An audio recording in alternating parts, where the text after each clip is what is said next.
Hello everybody, it's Leela. Hey, it's Bo. What's up? And welcome to our channel. We're going to be trying something a little new today and doing a discussion video about a topic that is not a survival show. For now, we are. Yes, very good, sir. Yes. I mean, I wish we didn't have to have this topic. So we are gathered here today in loving memory. Hey, don't say it like that. Nothing happened, people. The tour went fine. Of the career of our beloved Purple Kiss. Yep. So for today's video, we're going to just have a chit chat and do a little retrospective on one of my favorite girl groups that have existed ever. Yeah, same. Which is Purple Kiss. Then, if you didn't know, they debuted in 2021 and have since disbanded as of today, officially November. Yeah, I guess so. Yeah. So they had a short, almost a 5-year run. Was it? Yeah, I think so. And the usual contract we're used to is around 7, but I've heard 5 before. So, but they didn't. Of course, they're not going to tell a whole bunch about reasoning or anything. I'm sure it was financial or something. I don't know. Yeah. So for today, I figured we would talk a little bit about Purple Kiss in general and how I got into them, how I became a fan. We're going to go through their discography a bit, talk about their albums and some of our favorite songs. We've been able to see them live 4 times, which is crazy. So we're going to talk about all of the Purple Kiss concert experiences we've had. And then, yeah. And can we just a quick shout out here to the logo? The logo is amazing. It's so good, right? If you look at it, there's literally 4 layers of stuff. Yeah. 1 mouth, 2 mouths. They're kind of words, the lettering, Hearts. and then a heart. It's crazy good. I know, right? Sometimes groups do not have the greatest of design, and theirs has always been. It's always been so really good, cool. right? Yeah, really cool. Yeah. So Very nice. Purple Kiss. So my history with Purple Kiss as a group, actually, I was a fan pre-debut, waiting for them to debut, actually.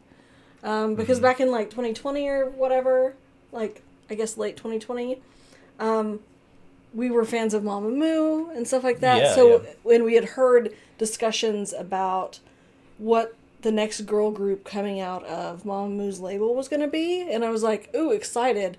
Vocals? Are we going to have the vocals? Because that's what Mamamoo is known for. So it was okay, RBW is going to have the next girl group, powerhouse vocal, saviors of 4th gen K-pop. Yeah. So that was kind of the expectations that I had going in. And they had 2 pre-debut releases, which is Can We Talk Again and Heart Skip a Beat.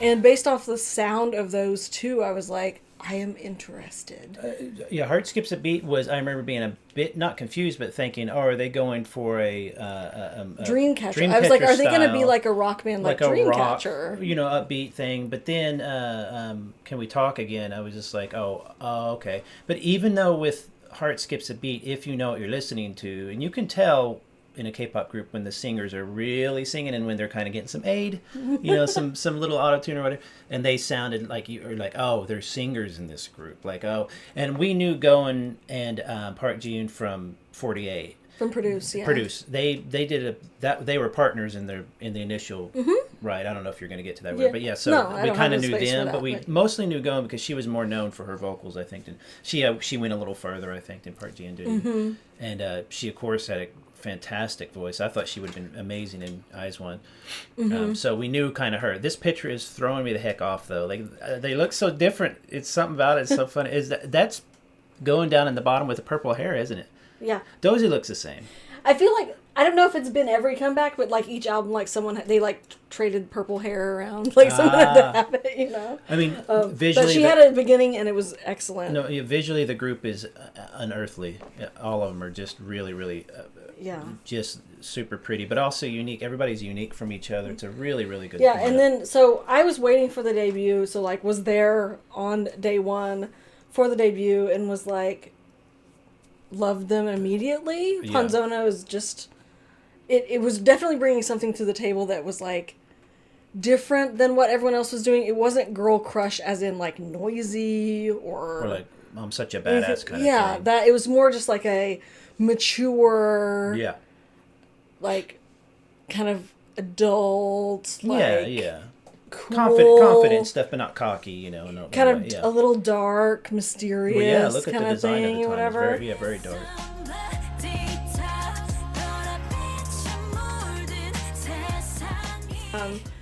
Previous to Purple Kiss, who are my favorite girl group at my alt at this point in time, well, till today, I guess I gotta find a new favorite girl group, was Eyes One, and because they are very like epic sounding, like big and epic. Their best tracks are very, very epic, and I think that's something that Purple Kiss kind of had a little bit as well. Yeah, it was like I don't know, not goth or not dark or whatever, but a bit sexy, not like soulful, like Mama Moo, except that Mama Moo I think had more poppy.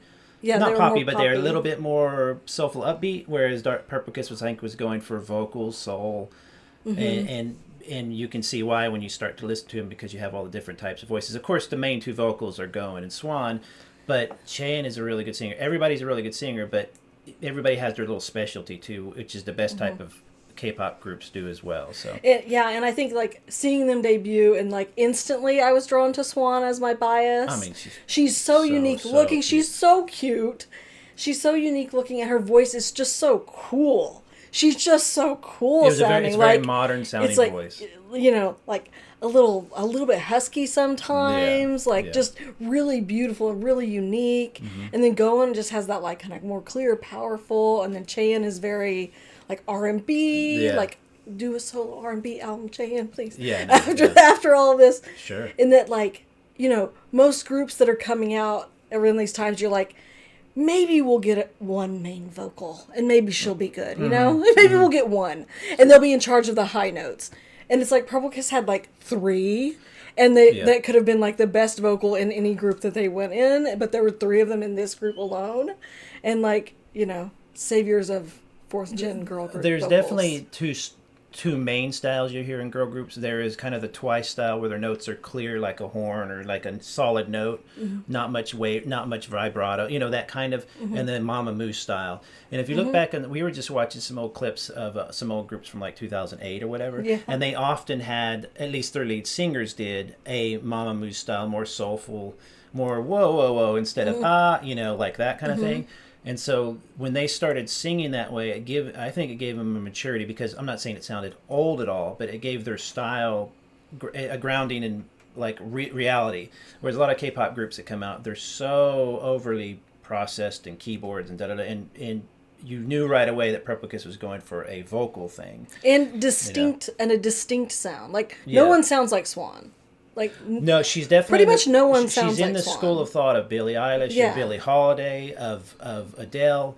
It's a husky, whispery sound, but the thing is she's doing just like all of them. They're all good at it. They do a different take on each one of them does a different take. She has to keep up with Going in some of the powerful parts. She'll sing a power note, and it's such an interesting note because it's doing that husky kind of voice she has. Like in Mim, I can never say that one. And songs like that where she has to hit a power note. And she did it a few times, and you're like, oh. Swan's like, no, she's like no other idol. I think if she's gonna do something solo, we'll talk about it, whatever. But I think she's gonna go a lot further. But they made a great pairing as far as the lead vocals. So. Yeah, she was certainly my like number 1 female alt bias idol. Yeah. After Nako retired. Yeah. So like I just adore Swan. I didn't put it in the list of the discography that we'll be going through here shortly for Purple Kiss in general. She did debut solo. She had a solo album with a couple of songs on it. Oh, okay. They're really good. Like, I don't think it like took off or anything, but it was really nice that they like gave that to her. Well, wasn't she 17 or 18? She was young. She was very young, right? It was when she turned 20. It's called 20.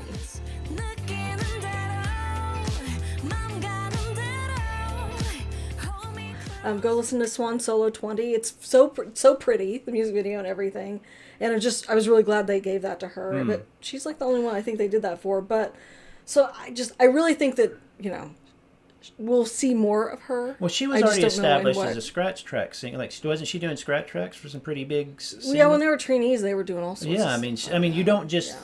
You don't just throw anybody on it. You have to have somebody who can do what the director wants, and then you can produce. I feel like we haven't been like giving our flowers to everyone else too, but I also want to give Yuki is like, for a girl group rapper, one of the most distinct and like really strong at it. Well, I mean, like she's one of the best. I feel she's Japanese, learned Korean. And then raps very with like clear and very fast and just very cool. She is. Like, she's a very, very Yuki is like rapper. Super skilled in her like. Well, and she just kept getting more and more skilled. At first, I think Dozy was. I thought Dozy. Oh, she'll be my bias. She's so adorable and stuff like that. She's a great dancer. I like somebody with a standout ability, whatever it is. But then Yuki, I'm like, oh, she's so funny. And then the dolphin laugh is insane. Yes. It's the best laugh.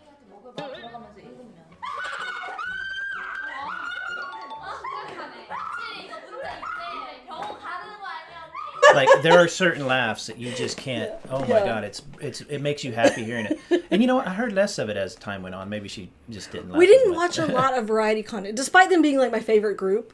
I haven't watched a ton of variety content over the years. I don't really do that a lot. With another group. But we kind of did early, and it was like really funny, so and funny. kind of seeing the little bit of the quirkiness of Swan's personality as well. Oh, she's quirky, and I love that. If you've never seen them in concert, Swan is the like the vitamin. She is. Yeah. That's why I was like, is she like a child? Like, she's the youngest. She's so funny. And I guess she is Tabakne, right? She's the youngest. Yuki's really funny too. They're all funny. But Yuki will do the laugh occasionally live. Dozy's known for her dancing. She's kind of quiet live, but of course she's a knockout. I mean, she could just go be an actress. She's so pretty. Irai's known as the cute squirrel. She's like cute, yeah. But she's a very killer cute dancer. Yes, and I think she rapped a little bit. They really are, and like I feel like Purple Kiss's choreography, just overall, they do a lot. They do a lot. It can it's be. Very busy. It can be a lot, and like very intense. Yumeki. Did he do more than one song? Because Zombie was perfect.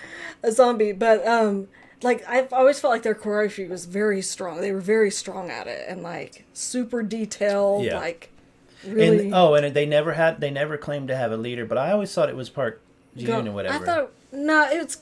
They never said they had a leader, but I kind of felt like it was going, but I don't know. I mean, it's only been 4 or 5 years, whatever it's been. It takes you a couple of years to really settle into your thing.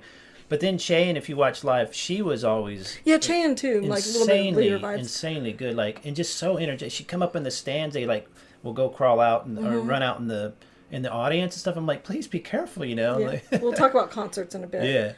Yeah. Again, they debuted with 7, and then there was Jian. She left the group, which was kind of a bummer. Like, it was. She was on Zombie though, right? Yes. Left after that, yeah.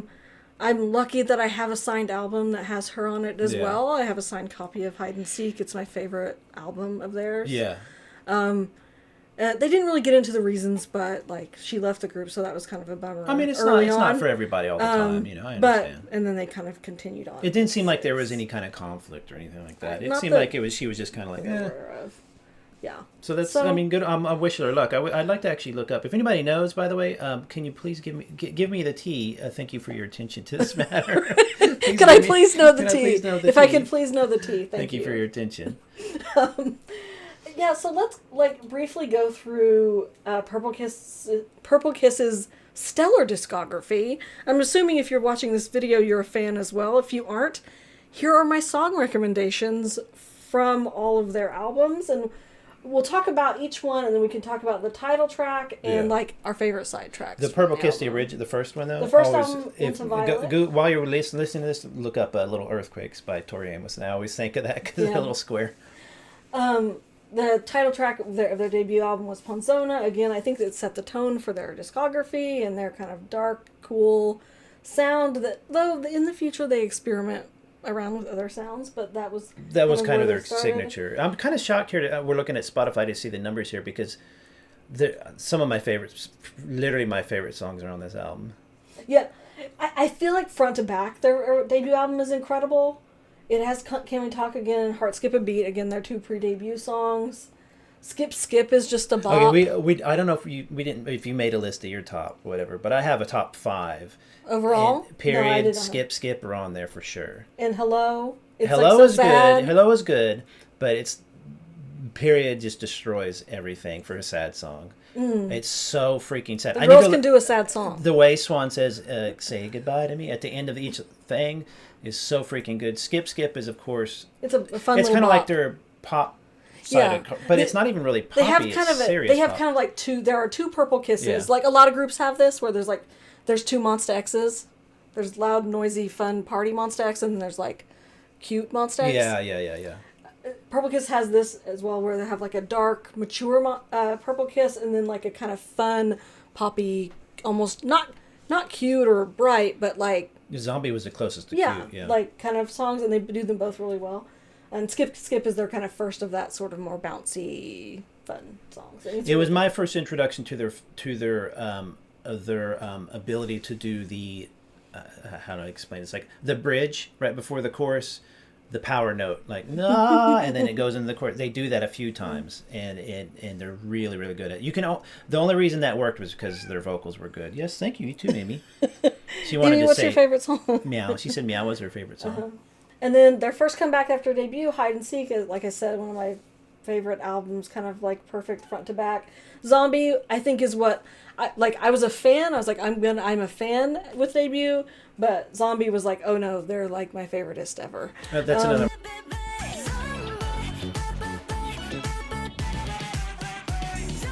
For sure. It's just such a like. It's probably their standout song. Probably most streams on Spotify.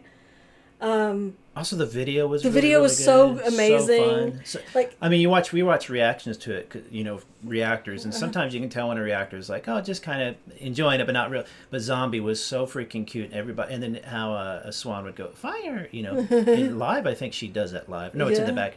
She does the grr live. Yeah, grr. I'll have to, if I can, do a supercut of my Swan fan cams of her going grr. Because I had every concert I have to do a fan cam of Zombie for Swan. Yeah. I don't know if 2 a.m.'s on my top 5, but it's up there.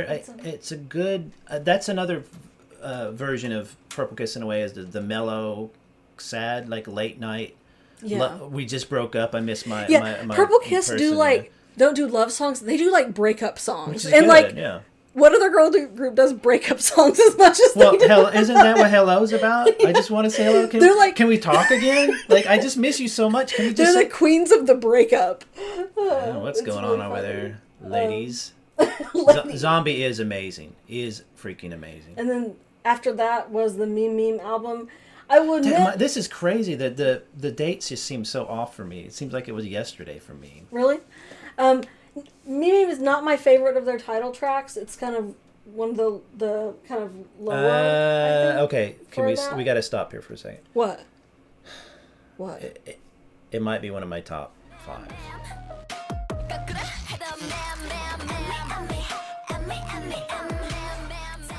Really, Mimi? Yes. Okay, when that came out, everybody was doing noise odd time songs. Really, the big one that came out that did it was the one from the new group with the Australian who can sing really well. I'm sorry, M-Nix. That song they came out with, we were like, we had a kind of I don't want to say this, almost a visceral hate reaction to it. We're like, why are you changing times? And then you start listening to it, and you're like, oh, this part is so cool. Like they're crashing through the. No, the power, the first one. It's Freaky Fishy Fishy. That's Freaky Fishy. Anyway, whatever. It has just some amazing parts in it, but there's like 5 different parts. It's true. And you start to go, give me a break. Okay, and then you're like, okay, play it again. Oh wow. Oh, that part was cool. And of course, I'm sorry, I don't know their members that much. Everybody's cool looking, but then what's her name's vocals are really, really nice. The Australian idol. Meme, when it came out, I don't know what this is. I think it's talking about memory and meme and blah, blah, blah. But it was the odd time thing that everybody was doing. But then the video was real dark, almost like a Dreamcatcher thing. Mm-hmm. But when you watch them, when they do that live... It's true. It does get in your head. I take control. That part kicks in. It is... It's a banger live. I will give you that. Well, you need the volume at that part. And they always seem to crank that part. And it, again, has that power note stuff that they've got known for, where they do they'll do like a power bridge note, and then at the end, or in the end-ish of Meme, they do the her and Swan, and then Swan does the power note, and you thought Goen was going to do it, and it just it's such live sold me on that song. Now I haven't really, honestly, we've seen them enough times that I've listened to that song a lot. I haven't really heard it in a while just on the recording. I need to re-listen to it. Amy, I know you like that song too. Just so for how it made me feel live, that's probably one of my favorites, which is so crazy because normally it's not my style. Pretty Psycho's fun. Oh My Gosh is cute. Yes. They have a couple cute ones.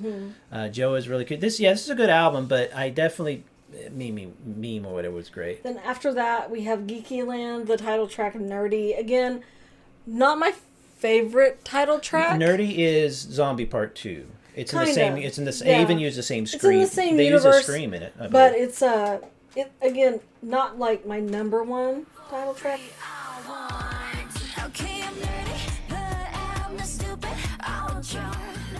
Title track. I think of these thus far. Zombie is number one, and then Pulse on number two until we get to later ones. But yeah. Also, and it's got a famous part live where I think is it Yuki grabs Dozy by the neck and everybody screams. They were talking about Nerdy? it. I think it's Nerdy. Yeah. Nerdy's kind of a more of a. They're not, to me. They're not really saying I'm nerdy. It's more about the feeling of meeting somebody that makes you feel cool. And that makes me cool, but also you love them and all that kind of stuff. And so they're kind of doing this role play in it. They do a lot of that where they're kind of playing a kind of a role. I think from sidetracks on that one, Love Is Dead is one of my favorites. Yeah, no, it's again when you go down these lists though, you can hear the style in your head. Yes. It's a very Purple Kiss style. After that, we have Cabin Fever with the title track Sweet Juice. Again, this is up there. I love. You like Sweet Juice? I love. I like it too. It's just such a weird title and stuff and. It's dark. It's very sexy. It's good. I love it. Swan needs to stop now. Go home. You're grounded.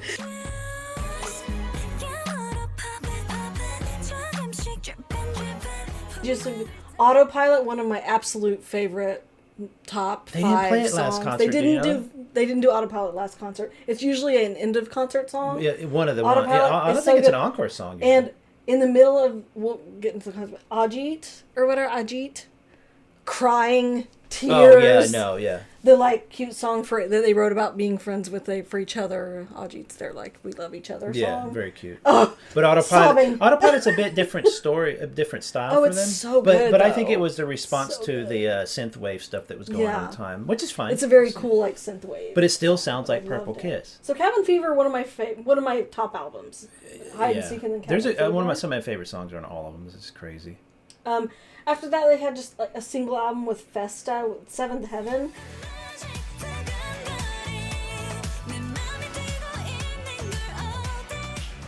They were experimenting with doing a more bright summer bop kind of song, and all 3 songs on the album, Seventh Heaven, Biscuit, and Mistake, are good. Biscuit is really good, very cute. It kind of has a different vibe than some of the other stuff. I think they were kind of experimenting. Can Purple Kiss beat the summer bop? And it's yeah, I think so. But Seventh Heaven again to me felt like connected to their zombie kind of not scary, but that poppy. It's hard. It's very kind of Mamamoo-ish kind of style pop. Good song. I get that stuck in my head. Yes, and then after that, BXX. This was Girl Crushy. Yes, with BBB as the title track. Have a bad behavior, bad behavior, bad behavior. Yeah, I think that is an underrated title track. BBB. Yeah, bad behavior. Bad behavior. I think that was a very underrated title track. I like it a lot.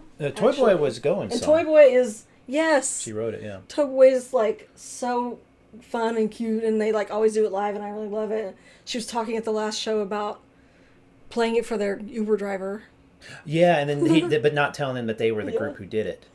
Yeah, Voyager is so good. Oh, tears. BBB is also a very, for young people maybe not because they weren't even born then, but it's a very retro R&B around the, I want to say 97, 90, it was this sort of cute girl rap style, but also tough, kind of like the 3 girls with Left Eye, and one of my favorite groups. I'm just blanking on TLC. TLC, very cute, but very almost like Smart Alec, like bratty, And BBB always reminds me of that. Yeah, I really feel like it was pretty underrated. It's like you could picture them lot. skipping rope doing it, you know. Yeah, I like that one a lot. Yeah, actually. yeah. And then Headway, title track On My Bike, is a banger actually.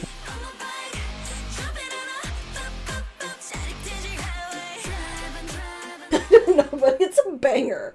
Like, it hits. Oh, live that it's song great. hits, It's fantastic. and live it really I think hits. they did it encore last Like, time. I think it's also underrated. On My Bike is underrated. Like, Well, it's so good. again, callback. There is a famous Queen song talking about bicycle, bicycle. And when we were kids, we used to make fun of it, but then we were like, no, but this is the best song ever. And I think they're literally talking about riding around on a bicycle around Korea, around Seoul. I have no idea. They're not on motorcycles. But it's a really good one. I think those two albums, they came out in pretty quick succession. They were both in 2024. Slightly underrated, I feel like at this but I think point, that they wasn't that not the period that everybody was kind of doing girl crush, and I think it was kind of getting a bit No, this much. is more recent. I think they're kind of like, I think girl crush in general is like not the thing anymore. Well, the New Jeans destroyed that. So they're kind of coming out, but I think it sounds like them, and I think both those albums are really good. No, On My Bike is so good live though. It's dun-dun-dun. It's kind of got that heavy. It's metal. very heavy. It's It's kind of back to the heart skip a beat. Like yeah, heavy yeah, as a that makes sense. Dreamcatcher-esque. Yeah, yeah. kind I could have heard a whole vibes. album of them doing that kind of style. That'd been good. Yeah. And then our last two releases this year, very much like goodbye albums, both of them. You think so? I Miss My. Wait, do you think when they recorded them for that reason, like knowing that? Because isn't Miss My their English album? No. I Miss My is their last Korean release from this year. Do Re Mi is the title track.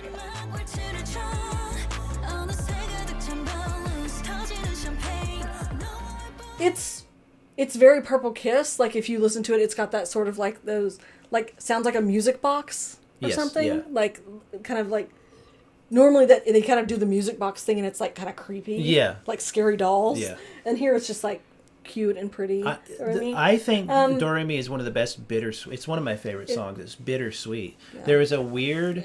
You don't realize it when you're listening. This is so pretty, and then it's like da, da, da. It's got a weird chords or something, and the way they can pull off anything singing, and but it's a really good song. Live, it's a really good song. VV, I don't know what VVV. It's like talking about wearing VV. I never checked the lyrics on it. It's a good song. It's a cute song, though. But those are really cute. And then their very last album is a full English album, so recording all their title tracks and stuff in English, which I appreciate that they did that because they have their audiences here, is in the States. That's where they came to tour, because that's who's listening to Purple Kiss. But I don't think any of us need or want the English versions of the songs, respectfully. Who were we talking? Who was it? The Boys Love podcast, I think, talking about your first love of the song is what language it was saying in, and if it's Korean and they do English, even though you're an English speaker, it sounds off to you. It does sound off. It's not bad. But I will say, despite feeling like we didn't need English versions of all these title tracks, the two original songs on the English album, "Want You Back" and "Unhappily Ever After," are spectacular.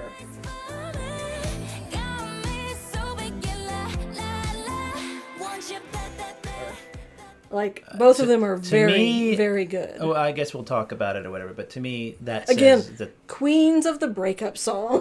Both of them are, like, sad and, like, breakup. But to me, that says there was some planning for more English, starting to do more U.S. stuff. I don't know. No, I don't think this was the start of something. This was a gift to the Western fans who kept them alive. I guess that makes sense. Yeah, because it wasn't, Yeah, I guess if it was probably more of like we're getting ready to do more English stuff, it would have been more originals, probably. Yeah, no, it's the two originals, Okay. but they are spectacular. Oh, fantastic! There are two English releases that are on that album. I highly, highly recommend. They really don't have many bad songs at all. And starting in 2023, they started touring in the U.S. Because, like I mentioned, I feel like, when they're deciding, like, if they're going to tour, where they're going to tour, it's like you go where your audience is. And a lot of K-pop groups, especially a lot of boy groups and stuff, it's like Southeast Asia, Japan, and then, like, maybe they'll come over here.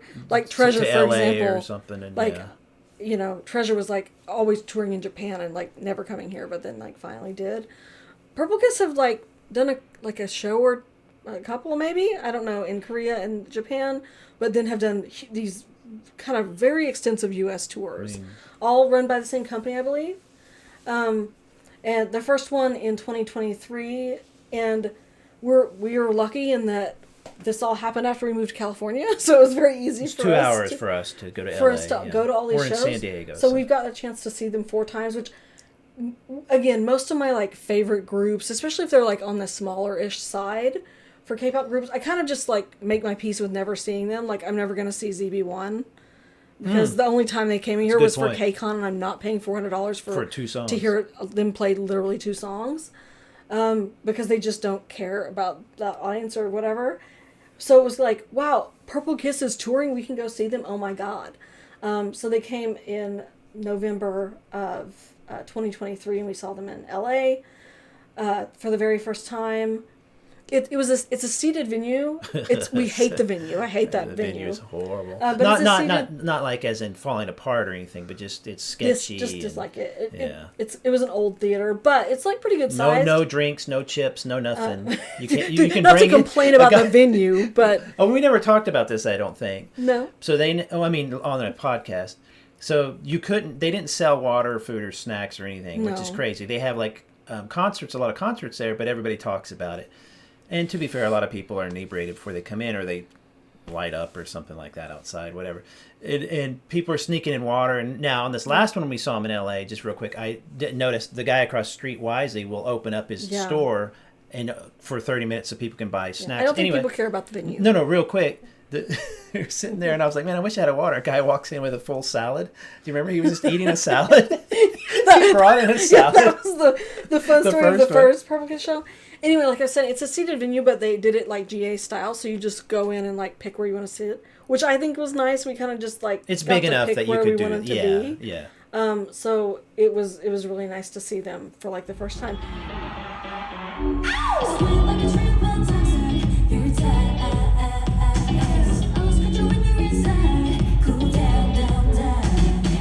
And I certainly at that show was like, great, I got to see them once. Yeah, that was nice. Yeah. I was very much like, oh, that was cool. I love that. I'm glad we got to see them. It was really fun. I hated the venue, but loved them. And the show was great.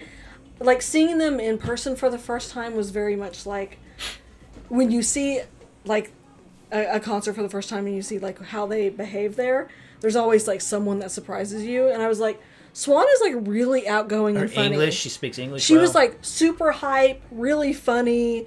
She was like the life of the party, and I was shocked loved too. that. I wasn't shocked, but I just didn't think fave. she. I was like, she's so like funny and quirky. I thought it was gonna be Yuki really great. Or somebody, or Dosi or something. I think for that first tour, Yuki wasn't there because of that Queendom puzzle thing. That's right. They had a cardboard cutout for her. So we didn't get to see Yuki that first tour. Yeah, somebody brought a cardboard cutout. Remember, of Yuki because she was doing Queendom puzzle thing. Which good, fine for her, but I mean it was cool. And then the next year in 2024, they toured again, which again I thought was like, wow, I can't believe they're doing that.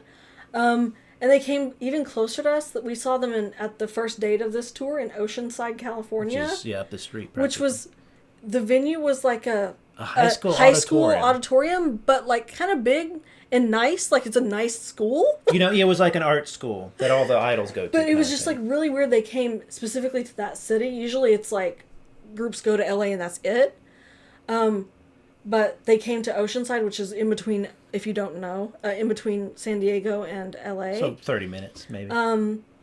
And I've like joked multiple times that when they pick these dates, they're like looking at the Spotify data of like who listens to this group and where they're located. I would not doubt it. And they came here for me. Hey, I wouldn't doubt it.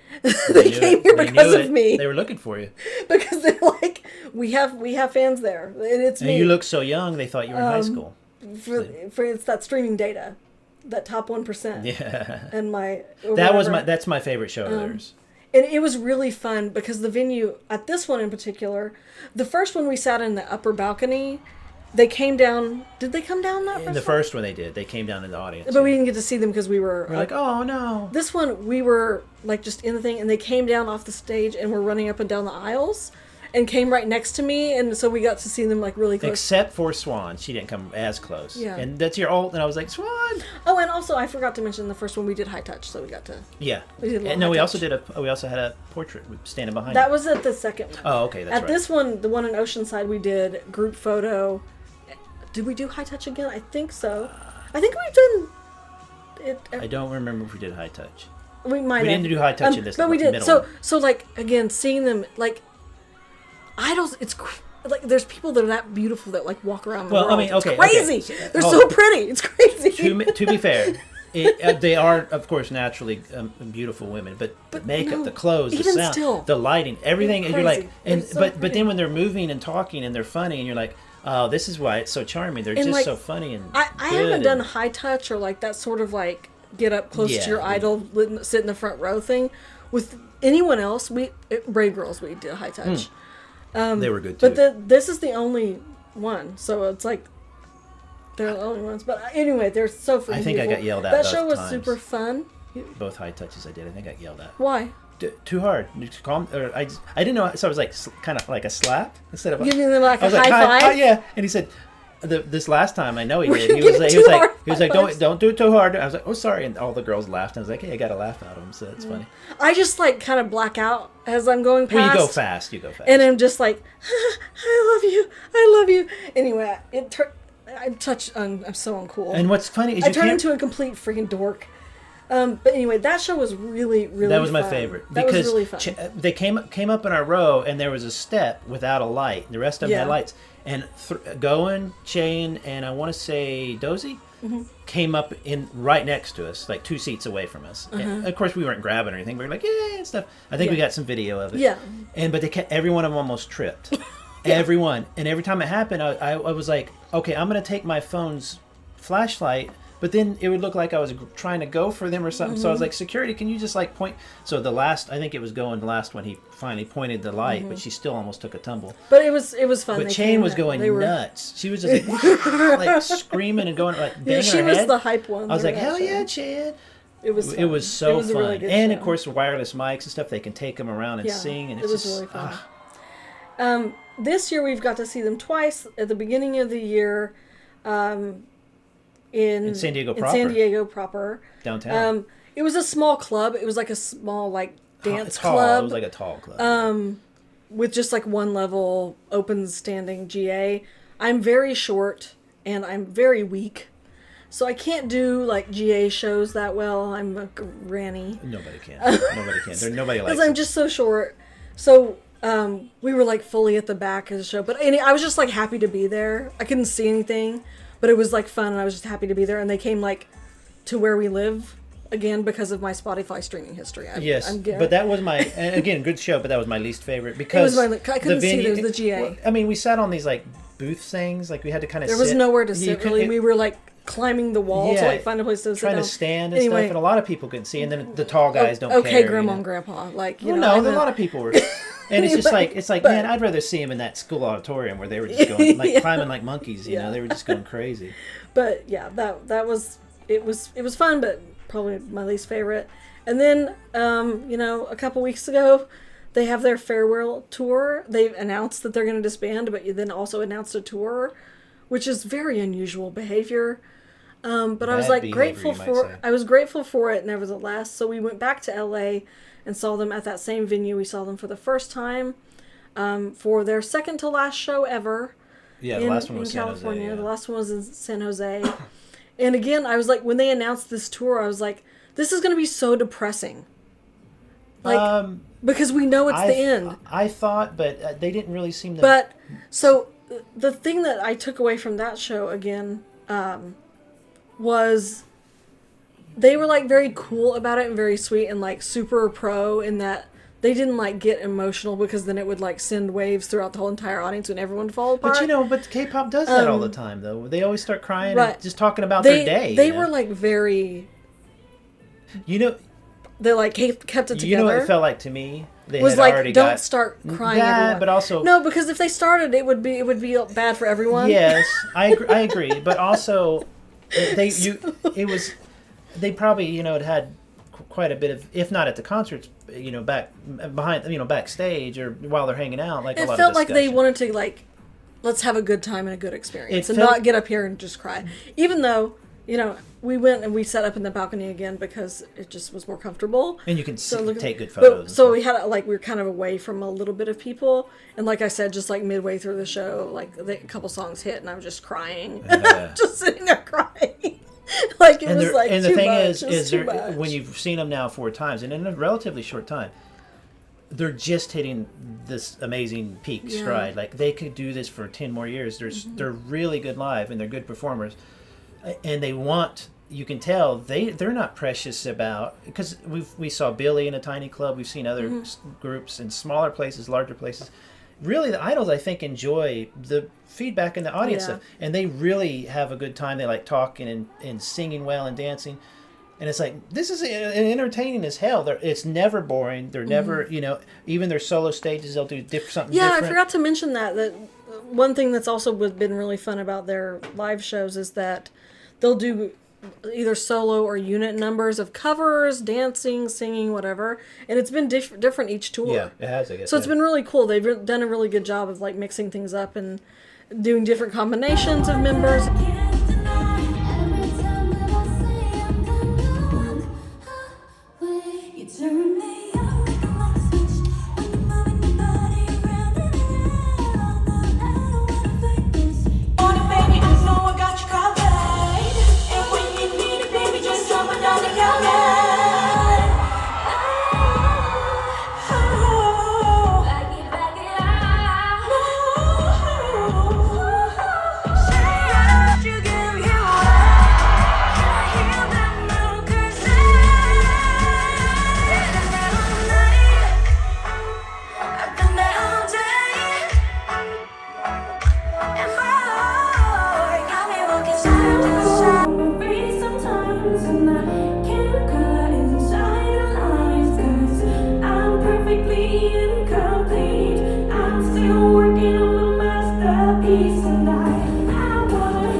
I was like, oh, Swan's solo, so how are they going to do the others? Because it's usually 2-2-2, and they did 2, and then they did the 3 of them. So it worked out really well. It was really good. And they're entertaining. They talk and do some fun stuff, but not a ton. They don't do too much, because sometimes really K-pop fun. They'll talk for forever, and they don't do a lot of that. They just want to perform, and it's like nonstop. It was really nice. I feel like we're super lucky to have got to see them. They were literally just getting, I think, so tight as a group.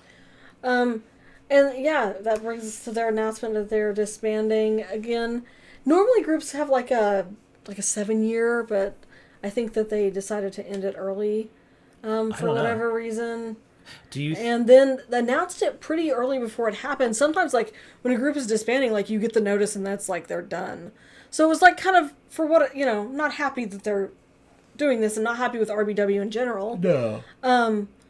But I like that they respected us enough to like give us a heads up and give us a couple months and then come back to the States, because again, we are apparently where their fans were. They came to see us, and I'm really glad about that. I was going to say, on that last concert and with this ending thing, the only thing I don't say I didn't like, and it was not nothing to do with the girls' performance or them or anything like that, was that it felt a bit guarded. Like they just don't want to give you really inside info. Now over here in the U.S., and everybody knows this, or just other than K-pop really, a solo artist, a rapper, whatever, will tell you everything on his mind on his Instagram one night. Every night, nothing is hidden. They'll talk about their divorces or whatever. Yeah. And we're kind of used to that. Not that I'm not like crazy, but I don't care if they want to keep it private or whatever. But there is something about it. I was just like, can you give us some kind of indication? There's nothing to say. It goes without saying. Not to say, or the sales weren't getting. They don't need to say that. No, but at least it goes without saying. Unless I missed it, I wanted like a couple videos from each of them just talking about, maybe sharing their favorite memories, that kind of stuff. But they maybe have made it, and I don't pay attention. Yeah, maybe we don't. We don't really watch. Again, I don't watch the extraneous content. I'm focused on the music and stuff. But, like that. yeah, I agree. I don't know what happened there. I wonder if they're like, hey, cool, let's get Swan just solo financially, probably not just selling enough albums. Like, it's so expensive to be a K-pop group. It's so expensive. And like to sell enough, merch and albums and stuff like that. Like, to make no mistake, I think you could have sustained that tour and that kind of a thing, album tour every year for a decade, whatever. But your profit margins are so thin, like a restaurant or something. If something goes off, and it was just probably getting a little too hairy for the company, I don't know, but because they weren't a huge group, and I guess it just felt like they had their they built their fan base, but like there wasn't ever quite that moment of like big growth. It was just kind of like they came out, they kind of grew a bit and then sustained and then just I think Zombie was probably almost their peak of numbers. Yeah, I think so. Which is unusual, which is crappy, but it happens with groups like these. But well, this is why it's also important if you do like a group, you don't have to buy the albums and stuff like that. But, share their information around, tell people about them, get the word of mouth out, because I don't know anybody who would have listened to Purple Kiss or watched them live and been not entertained. You would have been like, oh, this is good stuff. I bought albums. Yeah. I collect Swan photo cards. Yeah. I have a collection. But no, they're a fantastic group. I think they'll go down in the books, not in a bad way at all. They'll go, but this is one of the greater vocal girl groups or just groups, period. Also, the sound of the music, everything was pretty darn unique about them. So, Yeah, I'm very curious what the members are going to do next. I'm sure they're not just going to disappear. I think that they're way too talented for all that. So... who knows what they're going to do? Solo stuff. I hope so. Solo? Maybe solo. I don't know. Maybe joining a group. I could see Dozy joining a group for sure. Yuki, it would to me would be so in demand. She got voted into that Queendom puzzle group. She got voted in the Queendom thing. She's a supermodel. She's so funny. She has that dolphin laugh. But her rap skills have only gotten better, and she has that very clear voice. I want to say like what's her name from? Excuse me for saying that, but from I don't know. The Lion group, the Lion song. G-Idol. G-Idol. She has that kind of clear rap style. He enunciates clearly, and I think Yuki has it, so I think she'd probably be in demand. E-Ray could go do something, so who knows? But I'm sure we'll hear about it. I'll be following them. They have Instagrams. You should follow their Instagrams. Oh, for sure. Oh, Swan was saying stuff. Swan was reposting everyone's stories about that tagged her and stuff. Did you not send one to her? No. It's like your alt idol. I'm too shy. I can't do that. I'll do it for you. No, I can't. She's fantastic. And I was glad to see, even despite some of her hard times she had, stuff like that, she seems to have come out just really bright and full. I think she's probably going to do a solo album. It'll just be amazing. She also needs to do some soundtracks for sure. Yeah. Her voice is just perfect for all that. Yeah. Awesome. But that is our retrospective on Purple Kiss. Let us know in your comments what were your favorite songs. Did you I ever would get like to to see hear them? also if you went to them live, if you had any if you saw any funny stories or something. Because we did miss one tour, I think, or one concert. We didn't? Nope. We went every tour. Wow, I thought we missed one. Okay, well, there was 4 in the span of 2 years. Dang. So anyway, what would we have missed? Or like if you're high touch and they said something funny, or if you did the selfie thing. We didn't do the selfie at all. No, I'm way too shy for all that. I kind of wish I would have, but no, I can't do that. It's a bit much. No, high touch is enough for me. I just walk by and act like a dork. You know what's dumb? Real quick about high touch, you can't look at their face because I'm so scared about hitting their hand. I'm like just looking at their hands, and they're so pretty. You're like, I'm just like, I love you. But anyway. Great, fantastic group. One of the best of all time. Thank you so much for listening. Let me know in the comments if you like this style of discussion video about topics. I think I have a few more in mind I might be doing to keep the channel alive until we get to Sea Planets. Yeah. There you go. Okay. Have a good one, everybody. See you later. Bye.